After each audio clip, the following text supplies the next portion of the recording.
So this is a National 4, National 5 chemistry video, and this lesson is all about rates of reaction, and what this lesson is particularly about is understanding the speed of reactions and factors that are able to affect the speed of a chemical reaction. So the learning intention is to learn about how the speed of the rate of reaction can be affected. You're going to be able to describe how a reaction happens and explain 4 ways in which a reaction rate can be affected. Those 4 ways will be explored in more detail in later lessons. So the speed of different chemical reactions varies quite a bit. Some reactions are very fast, whereas other reactions are very slow. So the speed of a reaction is called the rate of reaction. So if you're talking about how fast or how slow a chemical reaction goes, you're talking about the rate of reaction. Now we've got 3 types of reaction, and we've got rusting, we have baking, and we've got an explosion. What I'd like you to do is, which one of them is fast, which one is slow, and which one is medium, do you think? Which one's fast, which one's slow, which one's in the middle? So hopefully you've been able to identify that rusting is slow, baking is in the middle, and an explosion is the fastest one. Now, rates of reaction, this is just a cartoon to show you a representation of what's going on in a chemical reaction, and why are some reactions faster than others.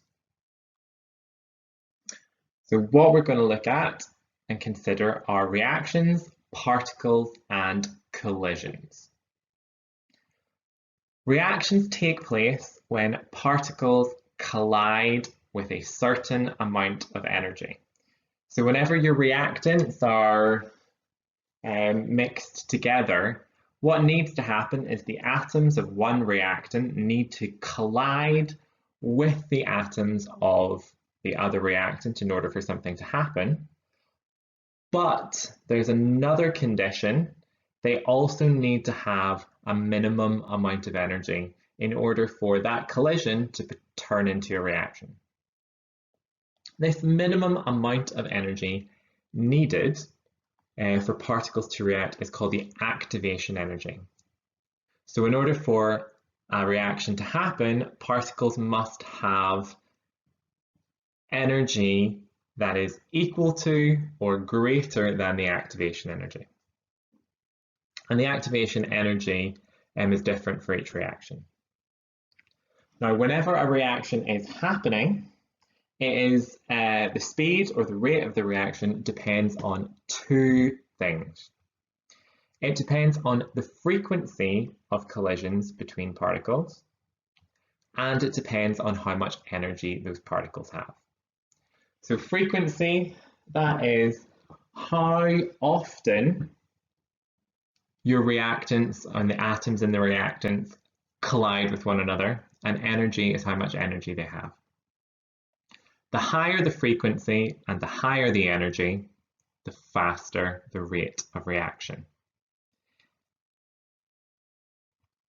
If particles collide with less energy than the activation energy, they don't react. All that happens is that they bounce off one another. Now, frequency and energy, those are the 2 things that determine the rate of reaction.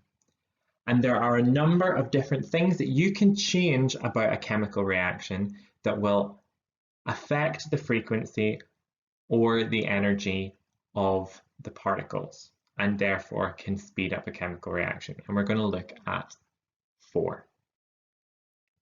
So changing the rate of reaction. Anything that increases the number of successful collisions between reactants and particles, between reactant particles, will speed up a reaction.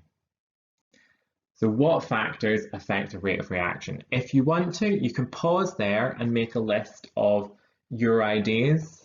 As I said, we're going to look at 4 factors.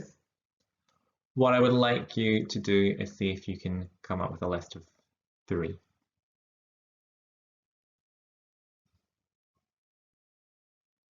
Okay, well, the factors that affect the rate of reaction are particle size. Then we have concentration, then we have temperature, and then we have catalysts. So particle size, concentration, temperature, and catalyst. Reactions do not proceed at a steady rate. So when a reaction starts to happen, they occur at a particular speed. But as time goes on, reactions always get slower and slower and slower until they eventually stop. So the rate of reaction is not always the same. At the start of a reaction, the rate is always faster than at the end, and the rate of reaction slows down and slows down until the reaction actually stops. The reason for this is because as your reaction goes on, you start to run out of reactants because they've already reacted with one another. So you get less and less reactants in your reaction mixture, so the concentration decreases.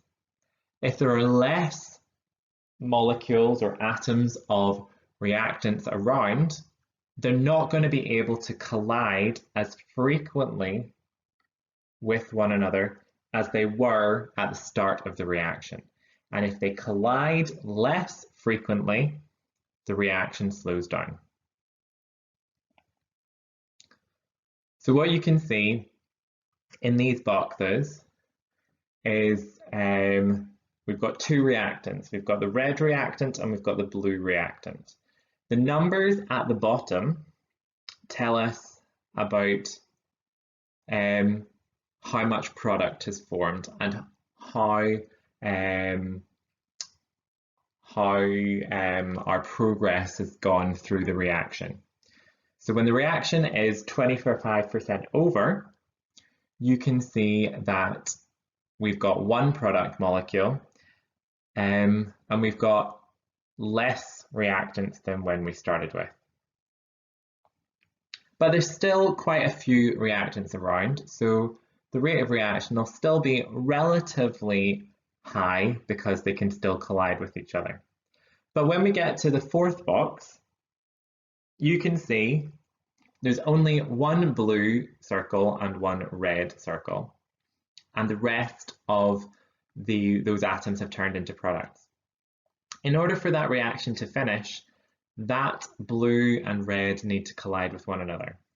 Because there's only 1 of them, that's going to be harder to do and slower than at the start, where it was very easy for a blue and a red to collide with one another.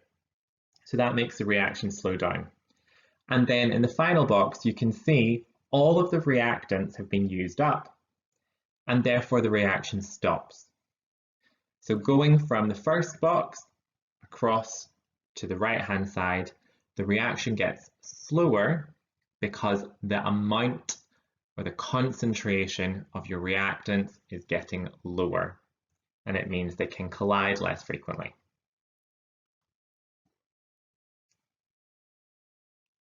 So that is us. We have gone over how a reaction happens, and we would call that collision theory, where we looked that the 2 factors needed for a reaction to happen is that the particles must collide and they must have activation energy. And then we went on to look at and discuss the 4 ways that a reaction rate can be affected, and those 4 were particle size, concentration, temperature, and catalysts, which we'll explore in a bit more detail. What we've got now are a few questions for you to answer. If you need time to write any answers down or calculate anything, just pause the video and then press play whenever you've got your answer done. So, first question, recapping from this lesson, what 2 things is the rate of reaction dependent on? what two things does the rate of reaction depend on? Those two things are the frequency of collisions and the energy of collisions. So frequency and energy of collisions. So we're going to give you a few types of reaction, and we want you to rate them, so rank them from the fastest one to the slowest one. So the four reactions are milk turning sour, an egg frying, a motor car rusting, and a match igniting. Which one of those is the fastest, which one's second, which one's third, and which one's the slowest? So hopefully you've had time to answer that. If not, pause the video. But the answer should be a match igniting is the fastest, then frying an egg, then milk turning sour, and then the slowest one is rusting. And this is our final question. Let's see, can you remember the four factors that can affect the rate of reaction? The four factors that can affect the rate of reaction. They are particle size, which is related to surface area, concentration, temperature, and catalyst. So that was our first introduction to rates of reaction. In future lessons, what we'll look at is these factors in a bit more detail, and we'll look at how to measure the rate of reaction. So I will catch you next time, and thank you for listening.